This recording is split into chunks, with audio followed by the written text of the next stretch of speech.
তার সাথে আমাকে উনি চাই। এবার কারাগার থেকে বের হয়ে ডিবি হারুনকে নিয়ে বিস্ফোরক মন্তব্য করলেন অভিনেত্রী কাজী নওশোবা। এমনকি তাকে ধর্ষণ পর্যন্তও করা হয়েছে। 2018 সালে সড়ক নিরাপদ আন্দোলনকে কেন্দ্র করে সরকার বিরোধী একটি স্ট্যাটাস জেরে গ্রেপ্তার হন তিনি। গ্রেপ্তারের পর 4 দিনের রিমান্ড দেওয়া হয় তাকে।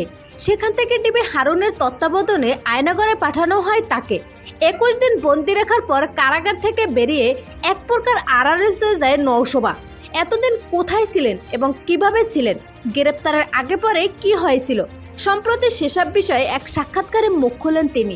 জানিয়েছেন গ্রেপ্তারের পর ডিবি হারুনের হেফাজতে পাঠানো হয়। তখন ডিবি হারুন অনৈতিক ও কুপ্রস্তাব দিত। তার প্রস্তাবে রাজি না হলে ভয়ঙ্কর আয়নাগরে পাঠানোর কথা বলতেন তিনি।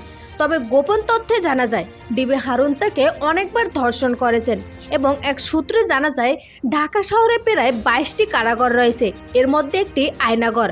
সো ভিউয়ার্স, এই বিষয়ে আপনার মতামত কি এবং ডিবি হারুনকে কি করা উচিত জানিয়ে দিন কমেন্ট করে।